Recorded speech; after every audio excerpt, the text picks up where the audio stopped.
IDA on, where are we, February 13th. Sorry we started a couple minutes late. It's just after 8 a.m. We'll start off with public comment. We leave a maximum of 15 minutes before each meeting for public comments, so if there's any at this time, we welcome any comments.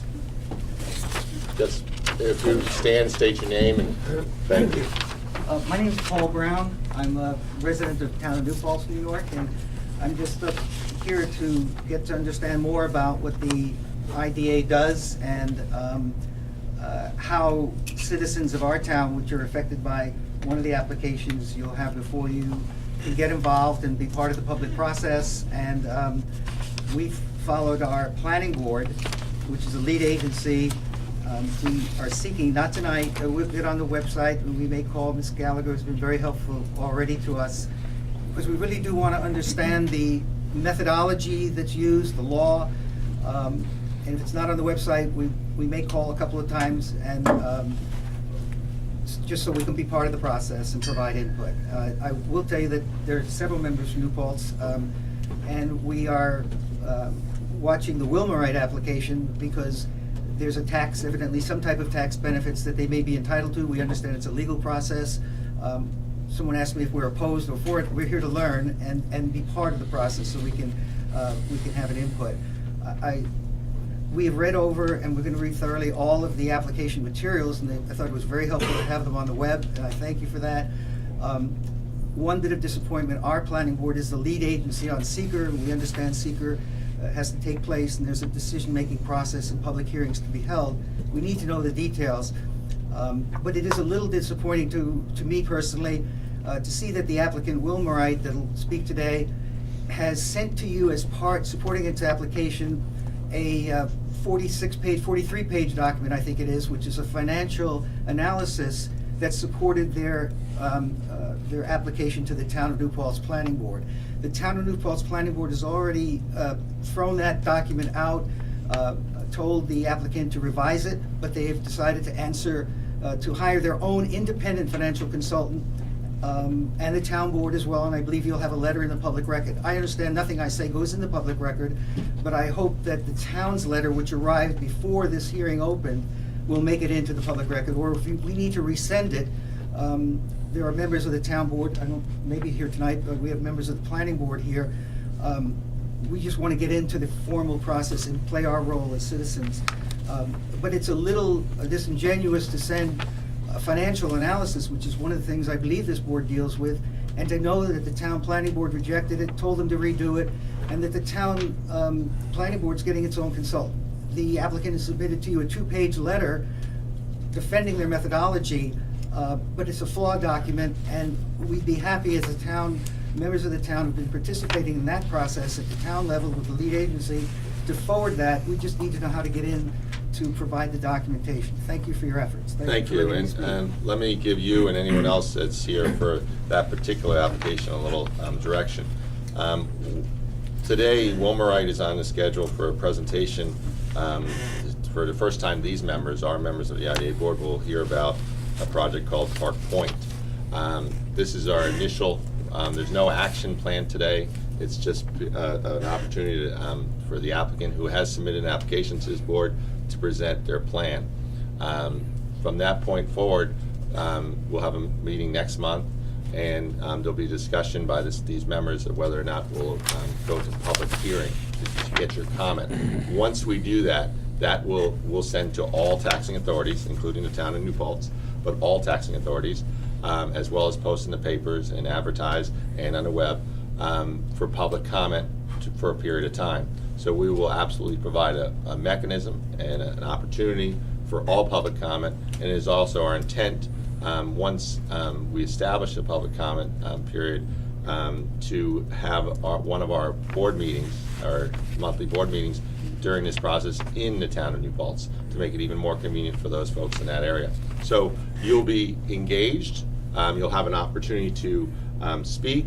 However, at this point, as you mentioned, I don't want you to waste your opportunity or be duplicit in the sense that we're not open for that public record on that application at this time. So everything you say may go into our minutes, but it will not be attached to that application, which is very important, because you want all those comments with that application for our consideration when we make the final determinations on this application. So I just encourage you to follow the process, and we will make sure that you're aware of the process. That's our responsibility.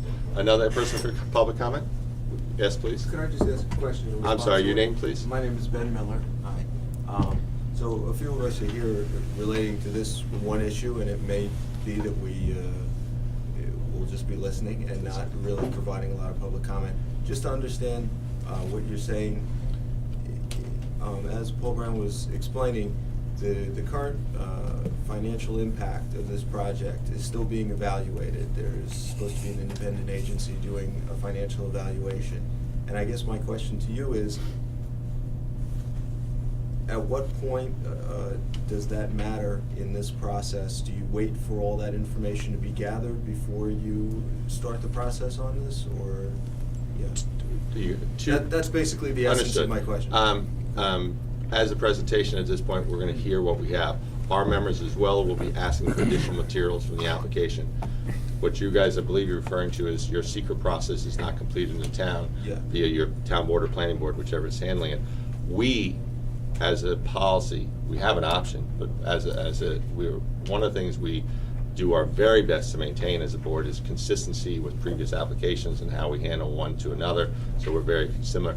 We follow the lead agency. We basically adopt your seeker. So we will await, before we go any further in that area, your seeker process. So until that's resolved. Oh, right. We will not make any decisions on the application until your seeker is completed. And just one last question relating to this. Sorry to waste your time on this. Right. But, does the planning board or whoever the lead agency is in New Paltz, do they have the ability to submit to you not only a recommendation, but even to the applicant, can they submit a conditional approval? Meaning that, can they say, since you guys are making your decision after they are done, can they say, this approval is conditional on not receiving a pilot, for example?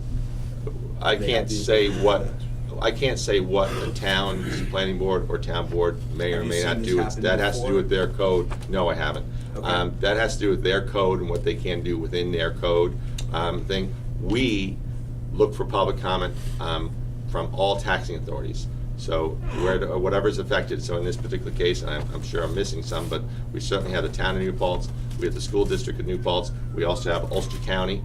So those three bigs we're looking for absolute comment back from. And we weigh their comment.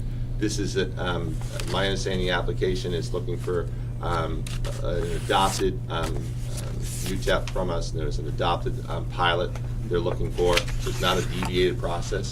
So we'll be sending out the public comment, we'll be listening to the comment, we'll weigh that as a board, but we are an independent 7-member board. So we are not dictated by the town, the county, or villages or school boards. We'll make an independent decision on this application ourselves. Well, let me add something to that. This board is very sensitive to partnerships with municipalities. We try to start streamlining our processes in the last couple of years so that a potential applicant could move forward in the process a little bit faster. We're not going to stand up here and tell you what the town of New Paltz says doesn't matter. That's not the case at all. So you're not going to be bypassed. You'll certainly have an opportunity to speak to this board. I guess just last follow-up question to what you both are saying.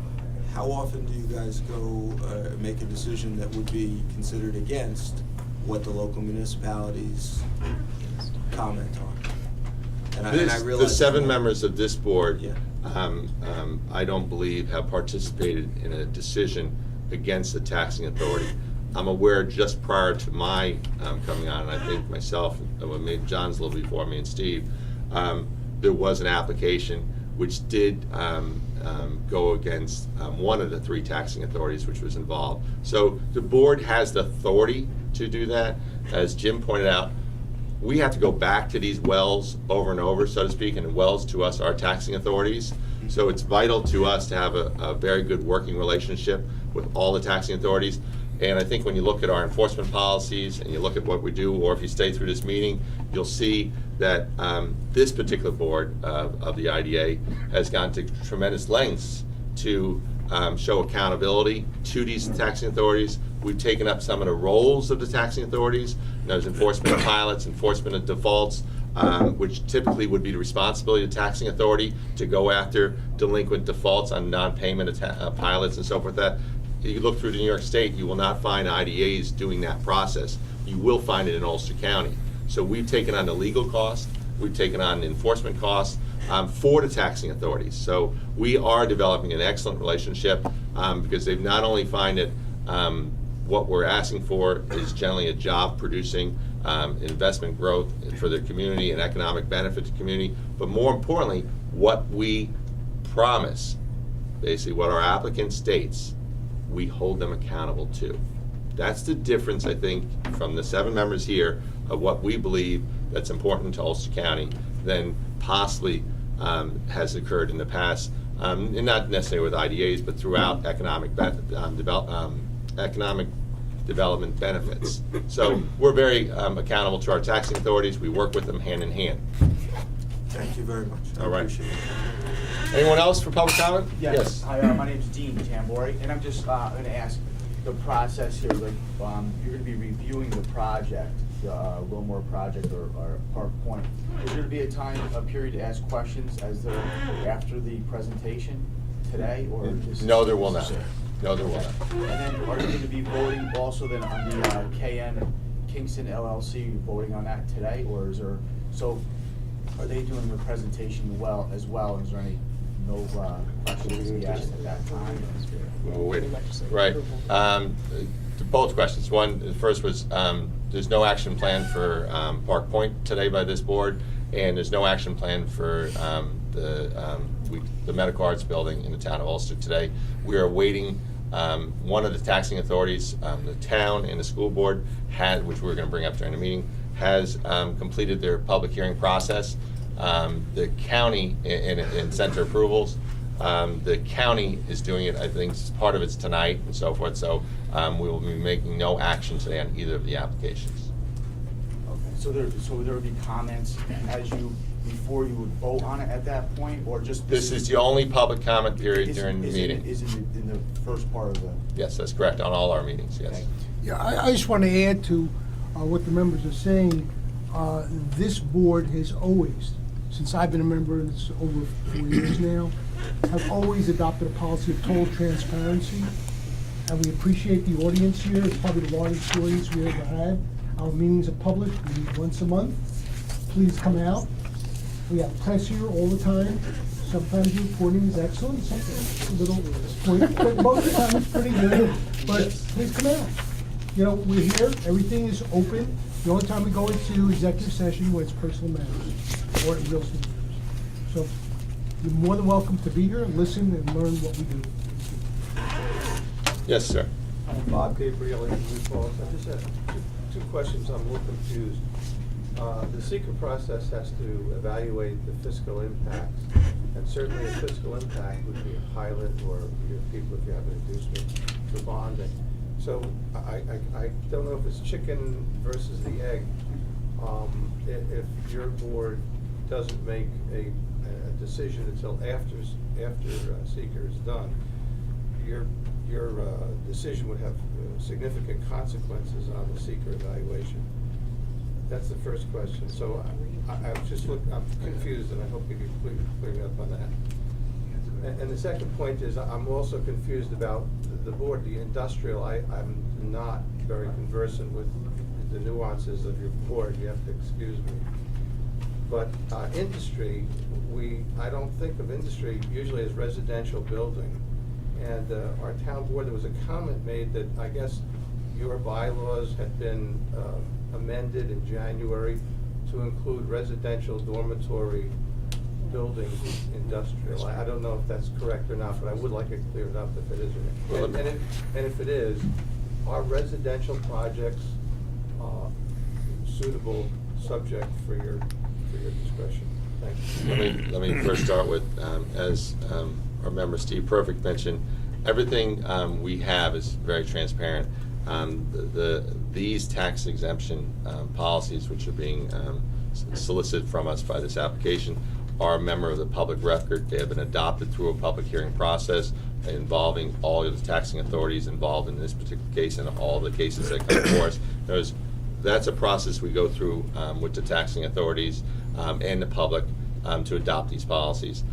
Your seeker process is fully aware of all of our adopted policies and the benefits that they are potentially able to do. So your seeker process has all the information that we have in order to make determinations. So as far as financial information from this board and what the potential tax benefits are, they are public record. So that's available to your planning board or town board and to the engineers and those consultants that are involved. So that information's out there, so we do follow, but we do not, as we said, we do not make a determination on a project until your seeker process has been completed. All right, so number one. So if you don't approve the application, we're not going to grant tax benefits to an organization that's not going to build. It's just not going to happen. So, and they're not going to pay our fees in order to get tax benefits for something they can't build. So we'll wait your process. That's number one. The second part was involving, what was it? Industrial. IDA. We are an economic development organization. We are here to promote economic development in Ulster County. That's our mission, all right? That's our goal. You're right, when it was originally formed, it was purely its scope by the state. In other words, we are charged by the state. We are defined, our abilities, our taxing authority is defined by the state of New York.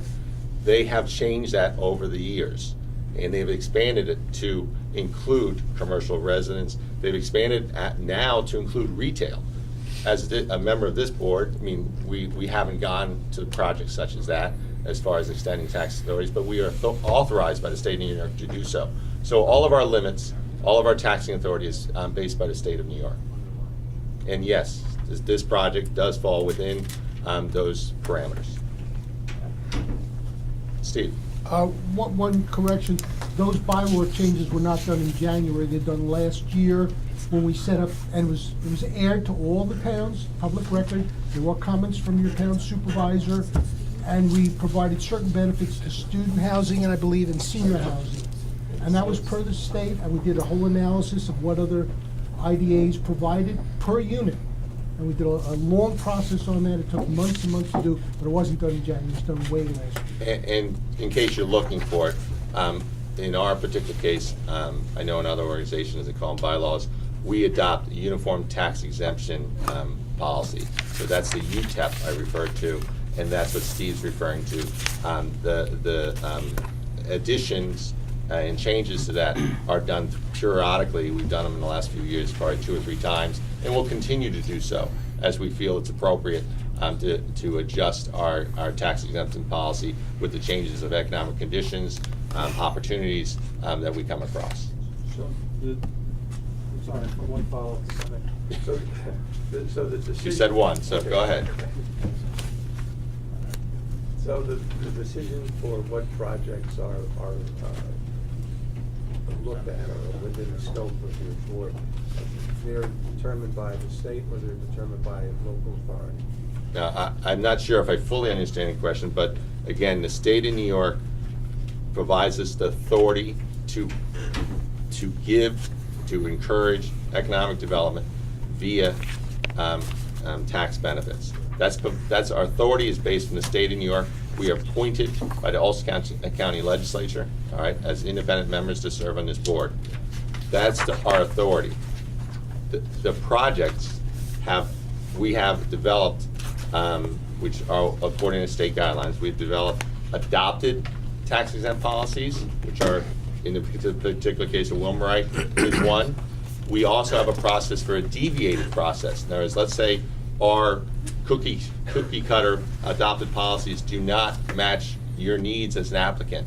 You can follow a deviated process, much like the medical arts building that's in the town of Ulster. That's a deviated process they're following. So when they looked at all our pilots that were open to them to choose, they didn't work well for themselves. It potentially didn't work well for the town of Ulster and the school district and for the county, and they chose a different path. So applicants have those opportunities, it's built into our adopted policies, and they go through it and they make independent decisions on their side of what they want to present to us. So That's, I gotta move on to another person. Yes, please. Yeah, Tim Rogers, New Paltz. I'm curious whether you're looking for any evidence of a but-for provision, since this applicant has begun to pursue this project, and should they have applied for this IDA prior to starting their project? Number one, we receive the application now, which is typical for most projects, maybe a little premature. We generally do not see any projects until they've completed their planning process. And it's very unusual to have them before that. They basically have to get through those roadblocks, red tape, whatever you want to refer to them, process to define their project. And once they are able to build, then they come to us. So that's the typical process of an application as it walks through development for its for whatever it's looking to do. The second part was the but-for. All of our resolutions and adopting, if we make a determination, the but-for is the first thing we go through in all of our documents as far as justification for what we're doing. It's required by the state of New York, and it's part of our process. Just one quick add to it. I know there's been a lot of press and talk, IDA this, IDA that. We don't recognize the project at all until we see something in writing from somebody. This is our first blush of the project. We haven't seen it. I mean, we can read the papers like everybody else, we may know about it, but this is our first formal, other than you appearing, we didn't know the project. Until it appears to us in a very lengthy application, now we see an application, now we. But I think my question has to do with, could the applicant have applied prior to pursuing the project? Because once they've determined a line in the sand and motion to pursue a project, then have they basically indicated that they're willing to pursue a project with or without a pilot? Again, we don't have to make any determination, we just want to know what So the project wouldn't is. they need a but-for provision in addition to their application? We're not at that point. We're just seeing an application, so we don't look stupid. Applicants come before they go through the planning process. We're in the press, and in the press. So we don't know the project until it comes. So we're not gonna make any decisions. Now we know the project. This isn't unique to Ulster County. Our council represents over 20 IDAs in New York State, and the projects do not present themselves to an IDA board prior to the planning process. Sir? You explained that there's different pilot applications, so, one company may apply for a pilot under certain criteria versus another. As members of the public, is there a way for us to look at the specific criteria that Wilmorite's application must meet? In other words, is there a published place where we can say, these are the criteria that they must meet to qualify for this? Yes, if you just go to our Clarify website. who us is? You didn't say who you are. Oh, I'm sorry. My name's Ethan Garham with Sideside Associates. We're a property owner in New Paltz. Okay. Yes, if you just go to our website, you can review everything from our application process to our matrix, which helps us define and look at the benefits available to a particular applicant, as well as all of our adopted policies, including our enforcement policies. I guess what I'm asking though is, when you look at those and there's multiple directions they can go, how will we know which path we're seeking? This applicant would have, when you review them all, this applicant would have two paths available to him. There is one of the 4 adopted pilots includes a housing component, which applies to dormitories, so that would be one option, which they've chosen. The other option would be the deviated pilot. That would be an absolute option for all applicants of any type of project are welcome to take the deviated path. It's a higher bar, I should mention. I think we've been pretty Yes. clear. We're not going to, and I don't think Wilmorite is trying to, or at least I hope Wilmorite is not trying to sidestep or circumvent the town of New Paltz. I don't think that's the case, all right? But rest assured, no matter which way you ask the question, we're certainly not going to entertain Wilmorite until we feel they've gone through the channels they have to in the municipality where the project is. I wasn't. No, just- no, just so I you mean, know, I wasn't inferring that at I'm all. not saying you are, just I can understand the concern of the members out of New Paltz, and no one is gonna bypass the town of New Paltz. So that, you know, whichever way someone may entertain or wanna ask the question, I think that's the answer. And I think. Is that correct, representatives from Wilmorite? They're on record, they're not gonna bypass New Paltz. That's what we've been doing the whole time. No, there you go. Takes care of that. And just to reiterate Jim Malcolm's statements, an example of that is today on another applicant. We provided more than sufficient time for the taxing authorities to get back to us and for us to take an action today, which we could do if we so chose, on the medical arts building, but instead we extended another month to provide to Ulster County, because of different things, storms and what have you, that delayed things, the opportunity to get their information into us before we make a decision. So it's just an example that, you know, it's not just, we're not speaking just by policy, we're speaking by our actions. We await our taxing authorities. So this particular case, the county needed more time, we provided it. So we delayed action today, and we'll take it up next month. Mr. Wishnick. Yes, I'm Ken Wisnick, the legislator representing town of New Paltz, in which this project falls. My question is regarding in the grading criteria for the project. I don't recall seeing anything that addresses the amount of land and buildings that are currently off the assessment rolls in New Paltz for one reason or another, leading to New Paltz having some of the highest tax rates in the county. Is that something that enters into the consideration when you review this project, and if so, under what criteria? The answer, from a quick answer, you know, council will review it as we go through the process. We're just hearing the presentation today. The quick answer would be no.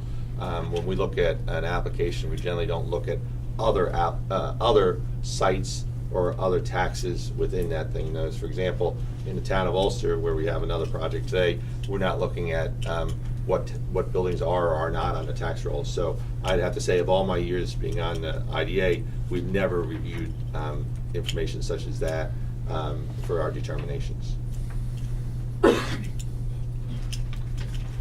Did I answer that correctly? Well, I think it's very preliminary. We haven't seen anything in writing yet. I think so it's very preliminary for even to make that decision. But I think based on our past conduct, what we've done is looked at the projects itself, you know, the pro formas of the projects. But I mean, we haven't looked into town to see how much state land they have. Exactly right, Right? no, We've right. never It's done just- that in the it's past just- that it's I'm been- aware of. it's been So we'll see where this project-specific. project takes us. Just real quick, that's why we leave it for the public hearings at the Yeah. town level.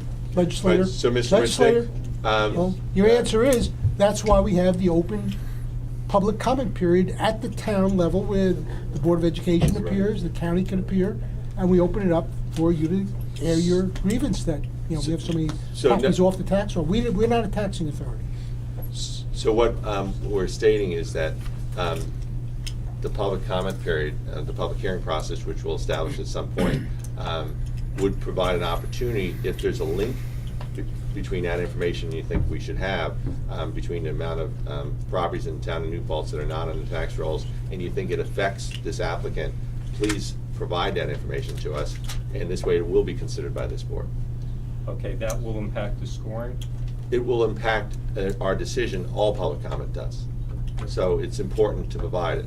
So if you have it, you know, I can't predict what it's going to do to the application, but I can tell you this, if it's a direct link to this application and it would affect this application, it certainly will be considered by this board as we move forward. Well, I do have a concern because I understand that there's a structured approach where you need a certain score in order to qualify for a pilot. And so if something is there as a comment, but not directly there as a scoring criteria, then it may be something of interest to the IDA board, but not something that you add or subtract a value for. On housing pilot, the matrix we're referring to generally provides a typical application that's coming to us with a score in the end and where they're going to come out as far as an option of which pilot would apply to them. In this particular applicant, there's only one pilot that applies to them, which is the pilot that provides, of the adopted pilots, non-deviated, is the housing pilot that has it available to it, the 20-year pilot. Their application, when you go through the process, meets the requirements to have this opportunity for our decision. The only thing we're going to be scoring, so to speak, and it's not through score necessarily, but through deliberation, is the range, and when we talk about that, it's the range from the 450 per unit to the 750. And with the information you will provide could very well have an effect on that range. That would be part of that deliberation process and our consideration and our discussions. So I do think it's important to get us that information. Okay, just to clarify, I think what I just heard, and I don't want to misrepresent, so please, correct if I'm wrong, is that by virtue of making application, they will be given a pilot. It's a question of how much. No, but no, so you misheard that, or I misspoke it, let's put it that way. There's at this point, we don't know any tax benefit that they will or will not receive, period. They provided their application and the opportunity to present to us. We then go to public comment, public hearing at some point, all right, once we feel we have enough information, and once we feel that we've presented what is anticipated as the tax benefits for the project. We send that out to public hearing. We wait for all the information to come back. When it comes back, then we deliberate and decide, independent of those decisions, on what tax benefits we feel may or may not belong with this project. So there is no, you're receiving a pilot because you fill out an application. You still have to, as mentioned before, there's a but-for that has to come in. There has to be a justifiable reason for the tax benefit. There has to be, it has to follow our mission of economic development in Ulster County. There's a full range of things, and don't forget, there's, in this particular case, I'm not sure if they're taking advantage of all four, but you have a bonding opportunity, you have mortgage tax exemption opportunity, you have leaseback, which provides a sales tax opportunity, and you have a payment in lieu of taxes, which is a pilot opportunity. Those are four considerations for all applications. Not all applications receive 4, not all our applications receive 3, 2, or 1. We also turn away applications. So, it's all independent decisions on each application. Thank you for clarifying. No problem. And I'm sorry I misspoke if I did. Okay, I'd like to move on to our agenda. We have a very full agenda, and thank you for the public comment this morning. We'll close public comment at this time. Project. We have representatives here today to make a presentation to the IDA. We thank you for coming today, and we also appreciate that when I requested that this be just a discussion and a presentation and no action being made, the applicant was comfortable with that plan. Please, tell us about your project. Sure. I'm Tom George with Wilmorite. We are the applicant representing, or on behalf of Park Point LLC. Our project has been in process since 2009. And what I presented in front of you, or submitted as our application, with our application, is a brief introduction of the project, what it is, the basics, a little timeline, some of the studies that we have conducted as part of the draft environmental impact analysis, or the seeker process, which we are in final stages of right now. We are currently drafting our FEIS for seeker, and probably in the next month and a half, we'll be submitting that to the town of New Paltz Planning Board as their lead agency. Our application is for through your UTEP, Universal Tax Exempt Policy, for recording tax exemption, sales tax exemption, and real estate tax exemption. We are not seeking any bond financing or any leaseback request. This is a 100% privately funded operation by Wilmorite. We are under a ground lease agreement with SUNY New Paltz's foundation.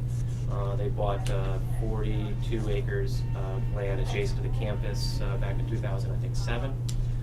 We are leasing that property from them for the term of 46 years, in which we will build 228 student units and 30 faculty staff units.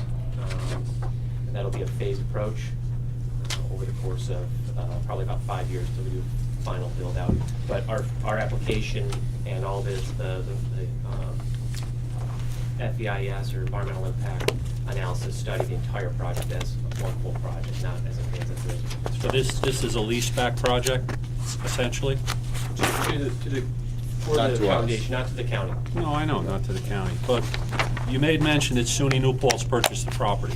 No, SUNY New Paltz, an affiliation of SUNY New Paltz's foundation, Goshawk LLC. So a public entity. No, they're not a public entity. And Oh, okay. Goshawk LLC is a private company. Okay, And so they use state funds No, they use to private. funnel into a private entity to purchase the property? I'm just trying to get a, Yeah, it's private funds, Yeah. a private foundation. because we They are ran into tax the exempt. same sort of issue, projects I've seen in both Sullivan and Dutchess County, where whatever the foundation was called and whatever agency it went through, it did kickstart the prevailing wage issue. Yeah, we've had conversations with the DOL. I'm in conversations and direct contact with David Bouchard there about this project. I'm in direct conversation with Chris Alund, he runs it. Okay, yeah, we are. And they're under the impression that this would kickstart prevailing wage. We're engaged in, we're having conversations. So. Unless you got a different answer from the DOL. I don't have an answer for you. Okay, on that. so then it would be fair to say that it's, Wilmorite can't say it's not prevailing wage, it is prevailing wage. You don't know at this point. At this moment, we don't know.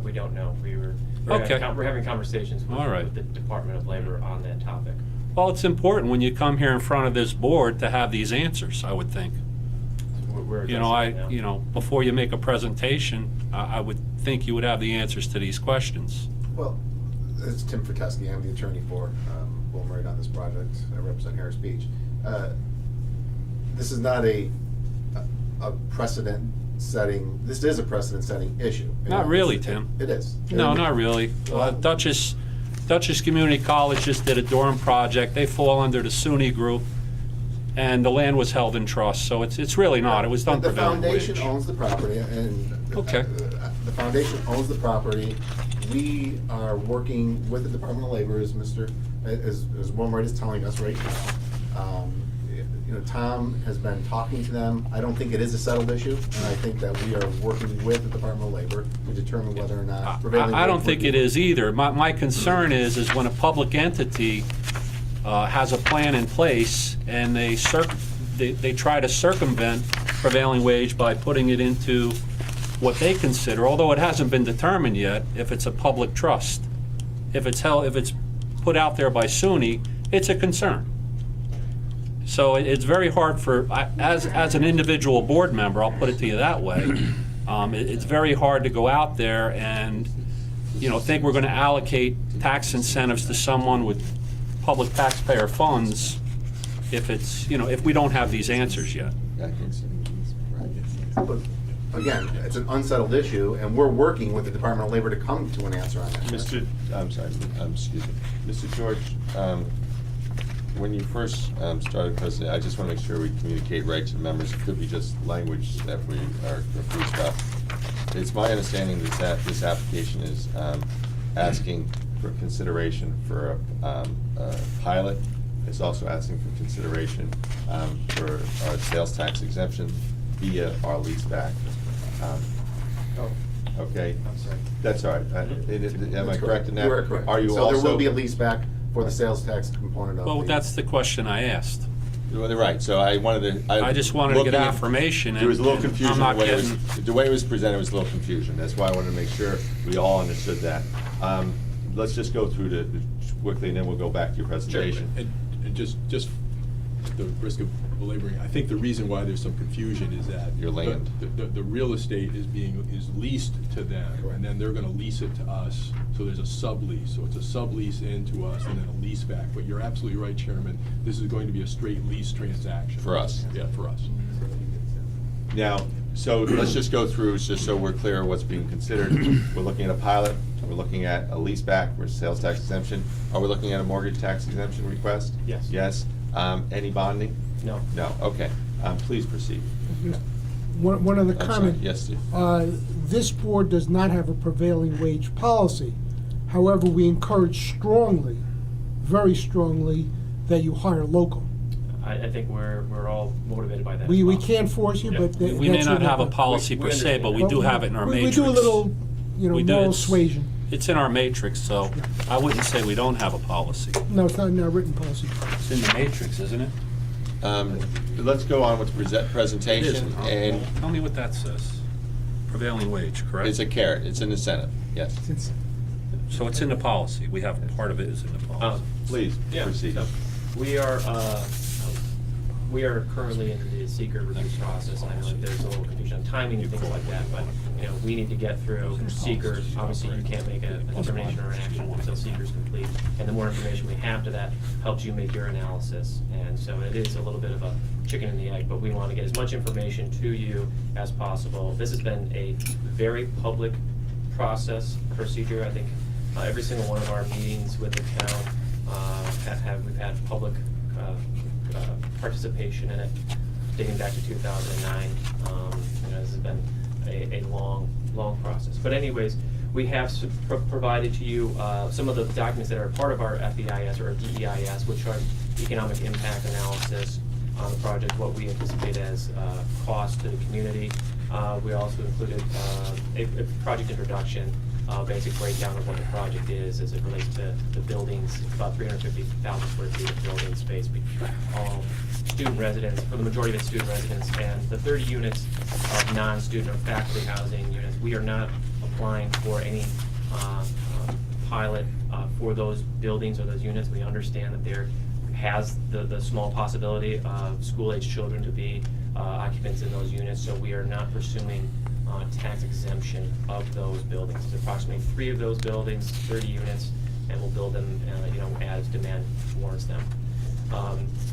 We also included in the application or supporting documents is a letter from the college president expressing their support of the project, the need for quality, safe housing in this market. It is a very tight vacancy market there. We estimate that the vacancy rate is about 1%. There's very limited housing options to students. They live up to 40 miles away and commute every day. College would like to see kids engaged more in the community and engaged more on campus. That's really the purpose of providing this housing. In addition, the SUNY does not have funds to build their own projects anymore. They do have a project on campus that is planned, but there is no bonding capacity at the state level to fund those projects. And over the course of the next 25 years, the college has no plans to build any additional housing. So the community, as what we have heard, supports the idea that housing is a major issue in that market, and this project should help alleviate some of that pressure. In addition to the project, I think I clarified some of the details of terms. It's a 46-year ground lease back to the Goshawk LLC, which is the nation's separate company for just this proper project. We are also building, as part of this, the infrastructure to this community, or to this project. Currently, there is no water or sewer available at this location. And in this location of the project, it is called, I think it's called the South Putt Corners area, and the town has identified it as a long-term growth region for the town. Is there any growth opportunities there is no infrastructure for sewer or water there for us or for anyone else, really. So we are investing approximately $5 million in infrastructure improvements for this project alone.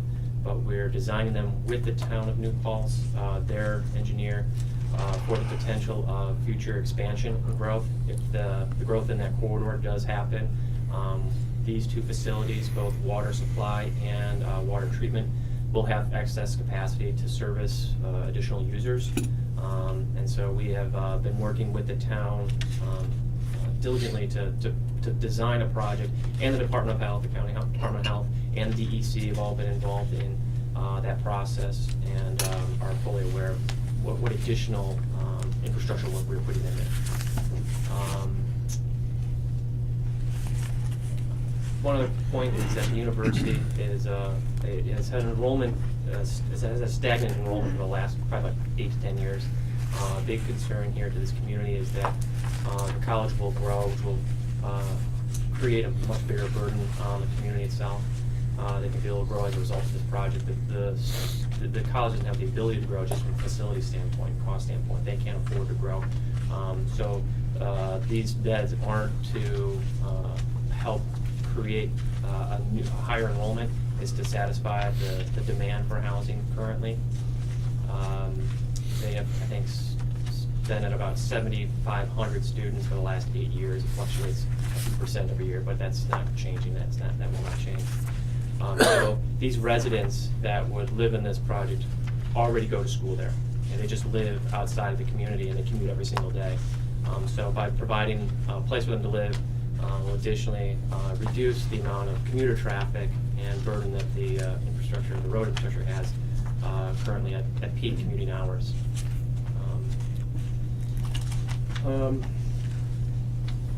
believe those were all the major points, and I open up to questions. Because this is a big document. I understand the application itself is a big document, and we provide a lot of supporting information about the process and the project. So I want to ask a few questions, and I'm sure my members will as well. First off, let's talk about the number of faculty units that you're anticipating. What was it? Did I see 24? What did I see? 30, I think. 30. All right. There's a potential for faculty units to have children. It is Wilmorite's or Park Point's plan not to ask for a pilot consideration for those units. Is that a correct understanding? That is correct. In support of that, there is a letter from the school superintendent that states that she does not see a significant impact of this project to her school district because 90% of it is designated for enrolled students. And that is also a requirement of us as an operator. We lease to enrolled students.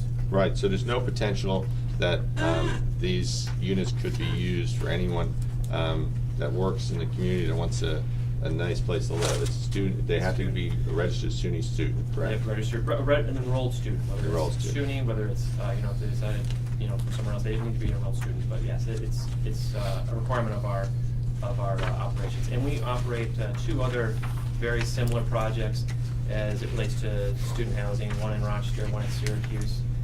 Both on leased land, both have pilots, and both are fully leased 100% by students. 2 more follow-ups. One, I wanted to talk about the units themselves. I reviewed the 2 basic types that I understand for students. One is a 2-bedroom, one is a 4-bedroom. When I look at it, based on the square footage that I'm reviewing, it looks to me like the 2-bedroom could house between 2 and 4 students. So I'll call that, when I look at the maximum occupancy, a 4-person unit on the 2-bedroom. And it looks like the 4-bedroom is not designed to accommodate 8, it's designed to accommodate 4.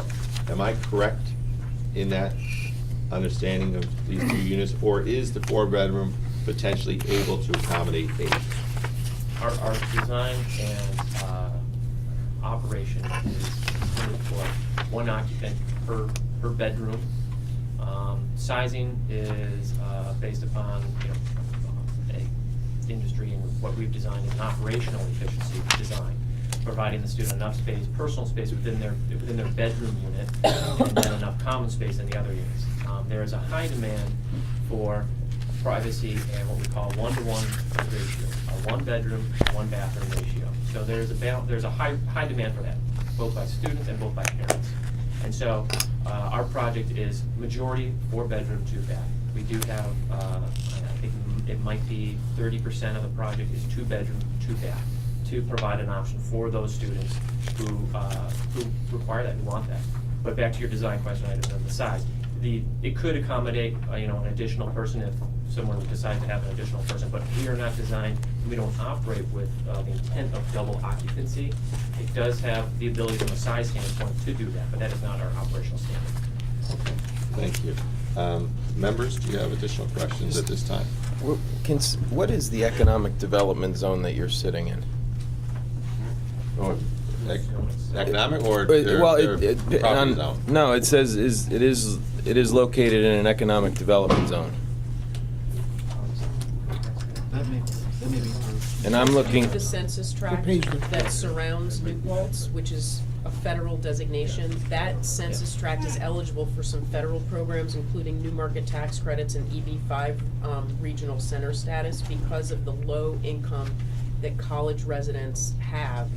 The census tract itself has a special designation. so it's not an economic development zone. Because we say here, an area designed as an economic development zone pursuant to Article 18B of the General Municipal Law, or a census tract or block monitoring number area, census tract or block contiguous thereto, where according to the most recent census data has a poverty rate of at least 20% for the year.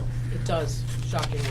Okay, but, so then it's not an economic development zone, it's in that census tract, because I'm just going based on this. Okay, so, okay. I'm on page 15. Oh, Mr. Chairman, I believe that as part of the Kingston Ulster Empire Zone, which I also sit on the board, on the administrative board, a portion of New Paltz is part of that, so that could be what the applicant is referring to. We'll define. No, they didn't, but then it says below it is located in an economic development zone. Okay. Yep.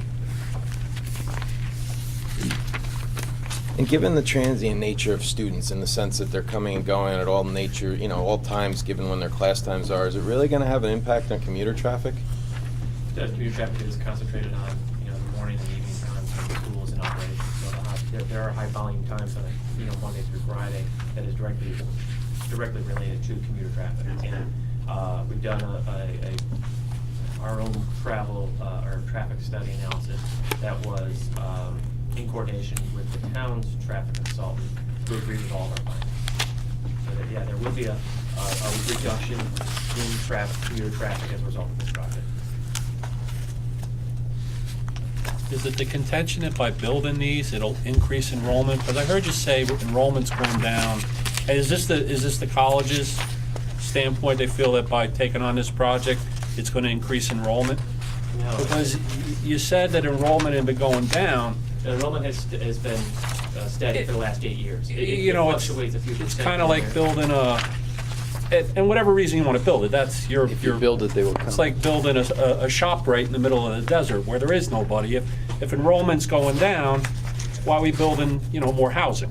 It just doesn't make a lot of sense. The demand for housing is there. The demand is so high. That is why the town and village have such a low vacancy. Did they have no housing for students over the last 7 or 8 years? I mean, what percentage of the students at SUNY New Paltz live off campus? Approximately 51% live off campus. Okay. Of the on-campus inventory, they're over 100% occupied, and they continue year over year to have a waiting list of excess of 300. Ballpark number, what's the enrollment? Enrollment is roughly 7,500. Full-time? Full-time enrollment, yeah. FTE is 7,500. Oh, really? There's 7,500 full-time students there that stay or are commuters?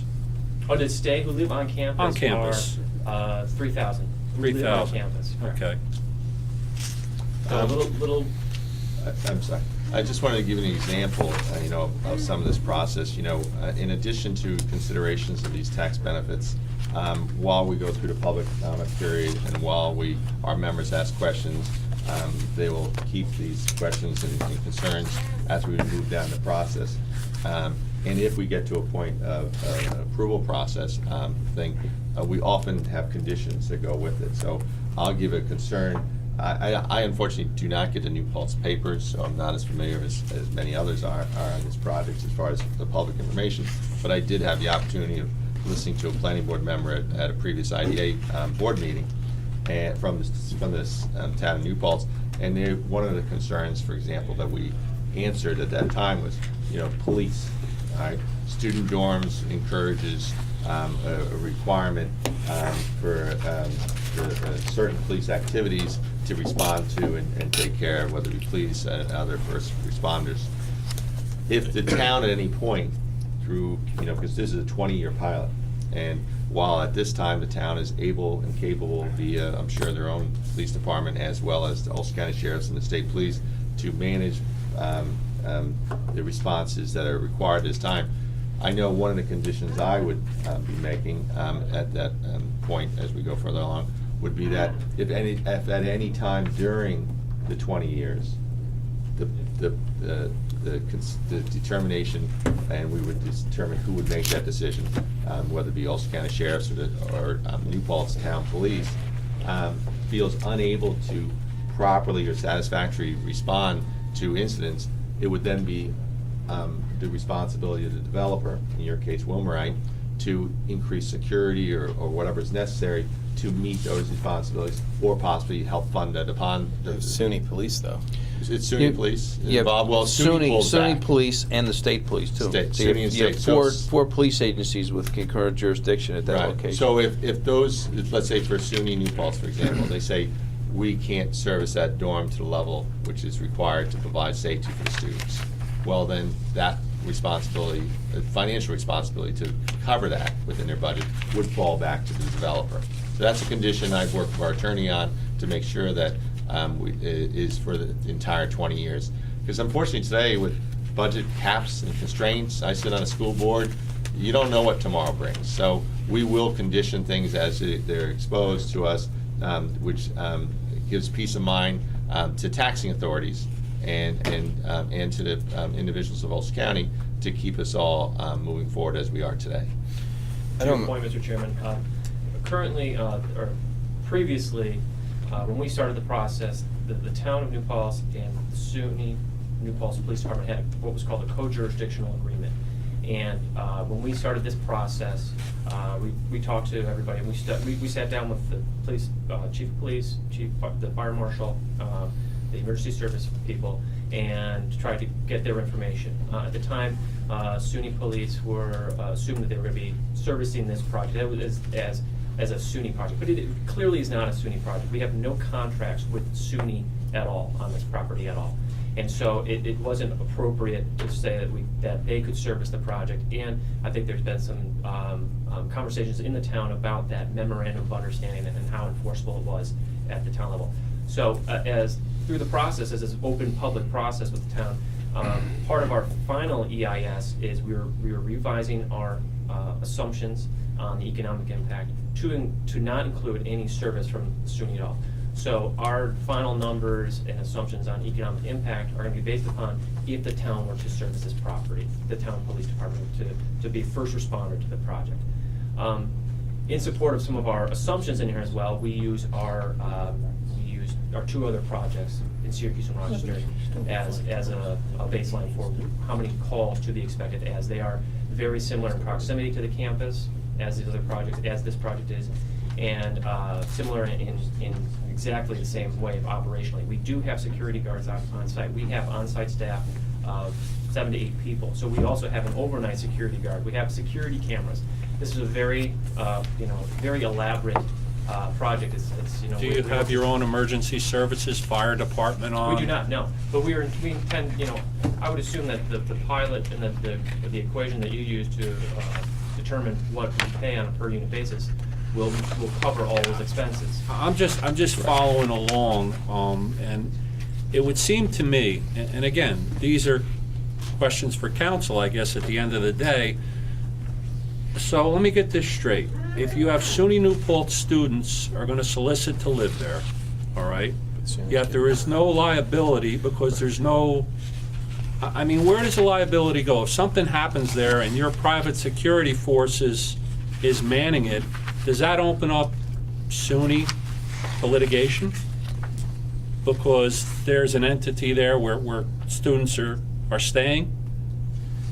You get where I'm going with this? I'm not the attorney for SUNY New Paltz. No, but as an attorney, I'm a lay person, Yeah. please help. I would tell our client, Tom and Wilmorite, that if something happened on our property, it would be our responsibility. Okay. It's not, it wouldn't open SUNY. So New it Paltz. wouldn't, SUNY New Paltz, the state wouldn't be open to litigation? Well, let me clarify. Let me clarify, because I happen to have a lot of experience in this. This is New York State. which means everybody gets sued. Now, in the end, the liability will end up with the property owner, trust me, I've been in that circumstance. However, in the beginning, yes, they're brought in and they have to work to get off, and it's just a process they have to go through. So the answer to your question is, no, it does not prevent SUNY. So if you're registered, listen, something happens to my daughter, she's registered to SUNY New Paltz, she lives in this building, and something happens in the building, and I have to sue for whatever, to feel like I gotta get what I need to, out of this.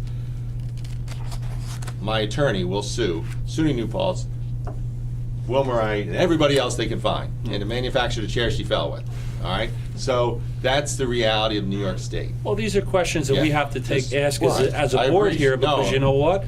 If you throw rice at a wall, it sticks everywhere. Yes.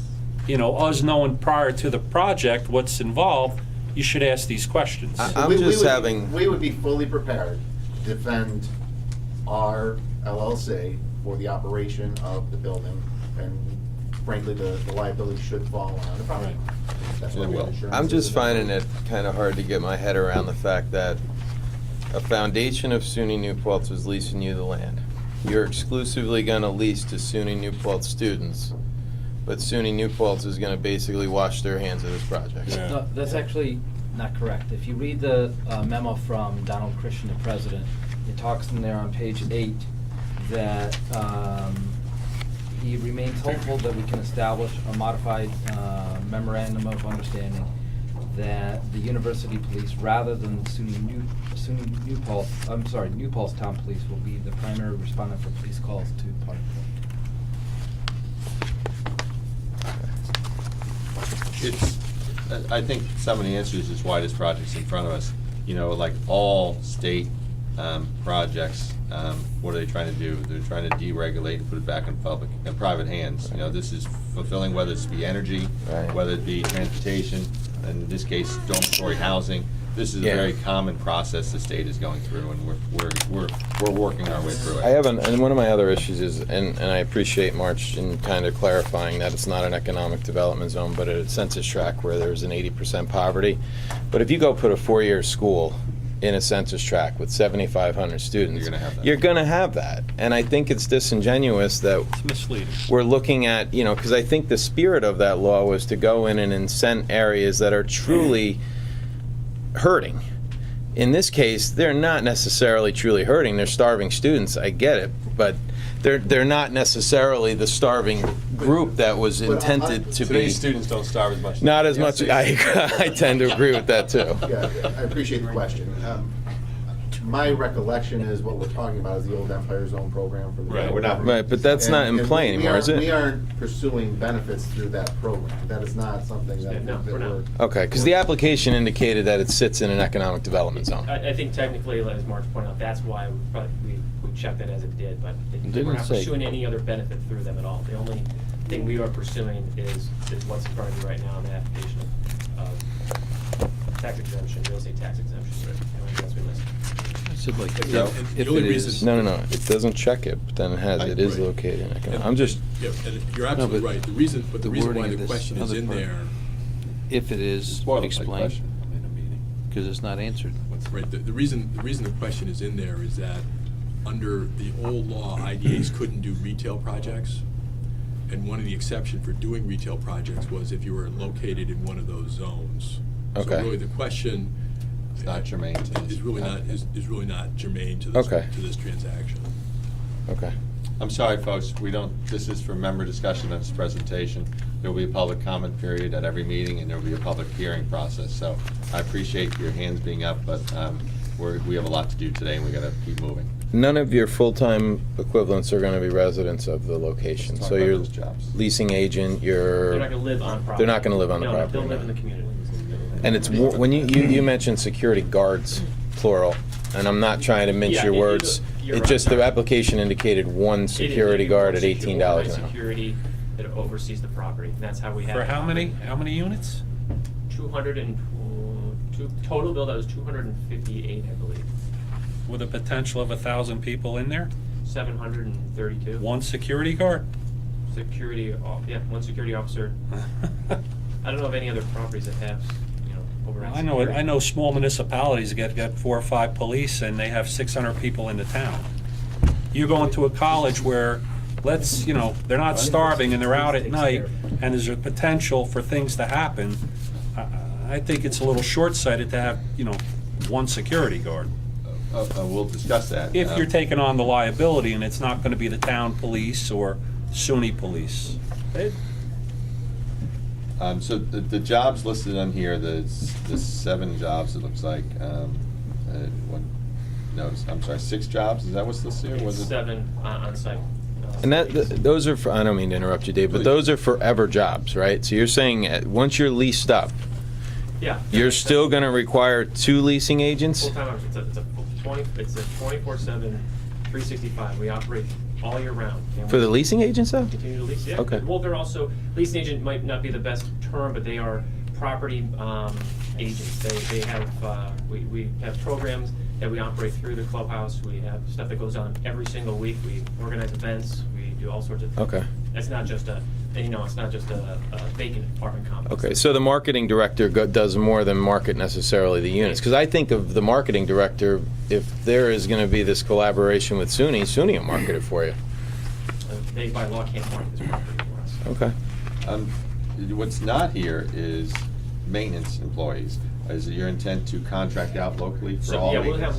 we will have one on-site facilities manager, and most of the other agents will be all, I think, 90% of that will be contracted out locally. Okay.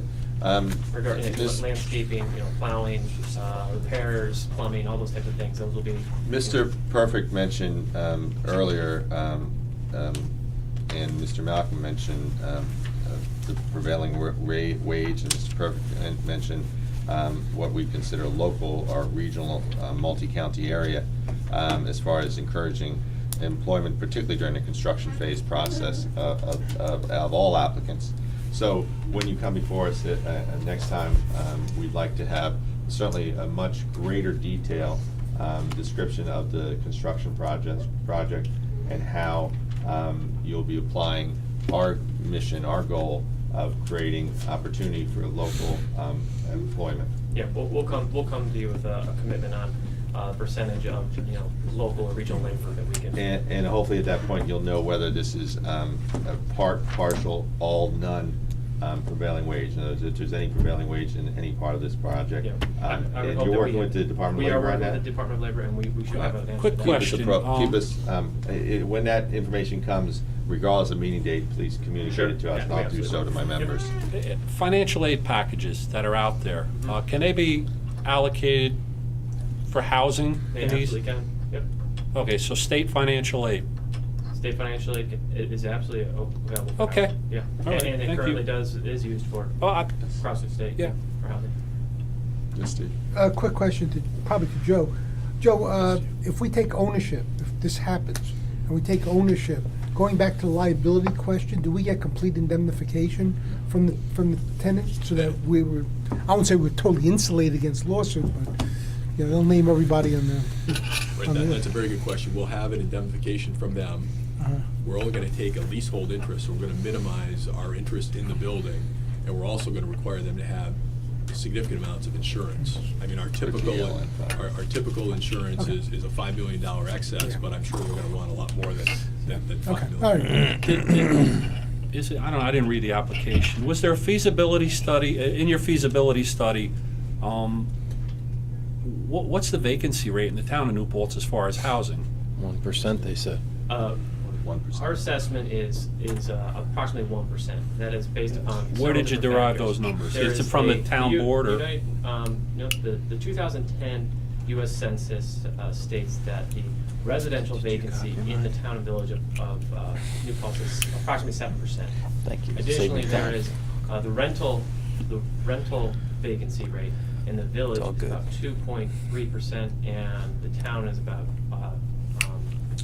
3%. That's all U.S. Census.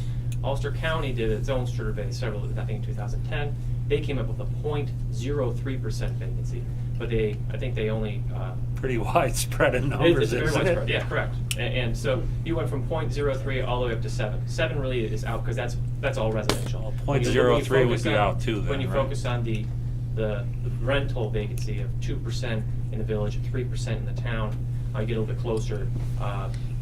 We threw out the other 0.03% and have been using, I think, 1% in our assumptions. Additionally, we do our own market studies. We do our own analysis. I've called every single apartment complex in this community multiple times a year. I call about 24 single-family homes that are converted into housing that have probably 30 people living in them, and see what their vacancies, not vacancies, but what their Well, it's a availability is. transient group. I mean, we had a problem with, you know, your FTEs. Guys, we would do a study at a certain point in the year, and, you know, we have seasonal businesses that have come before us, you know, so.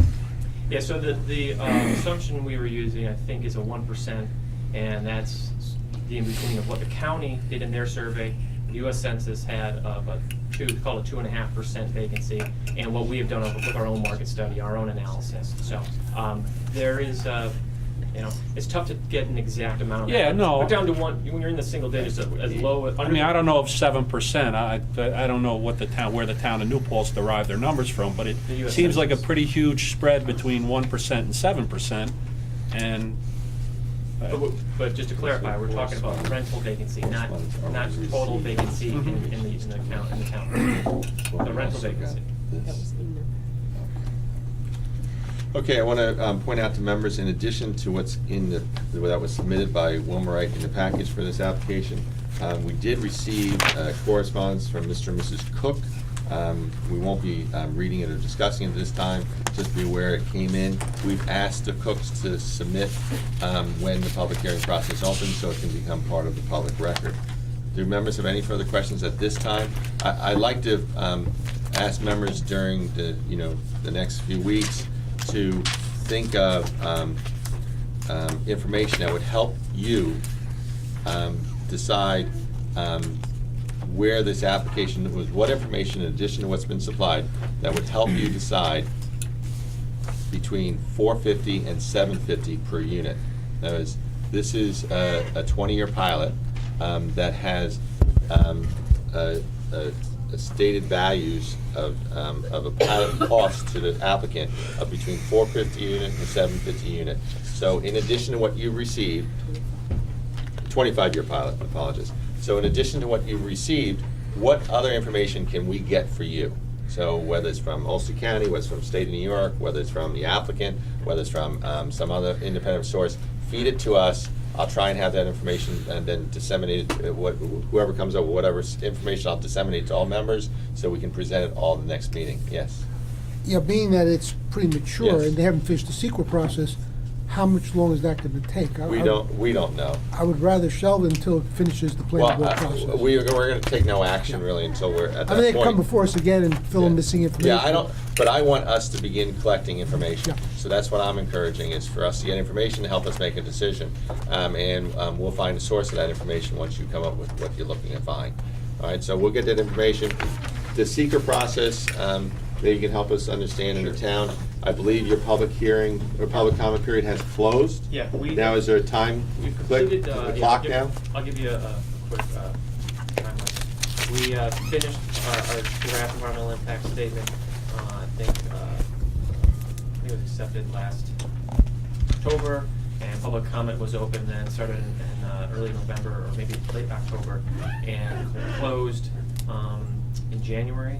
And we are now in the process of drafting our final environmental impact statement based upon the comments that were received, both written and oral comments at the planning board. We had 5 public hearings on the project. We anticipate submitting a draft FEIS hopefully next month, which would then be for review by the town again. And findings that's really dependent upon the town organizing, reviewing, and I believe they're going to have a second public hearing on the FEIS, so they can again receive final comments from the public before issuing their findings. So I anticipate that taking another 2 to 3 months. Thank you very much. Okay, we're going to move on to project monitoring and enforcement. Correspondence? Well, I moved things around, didn't I? You Or can. no, I didn't. Right.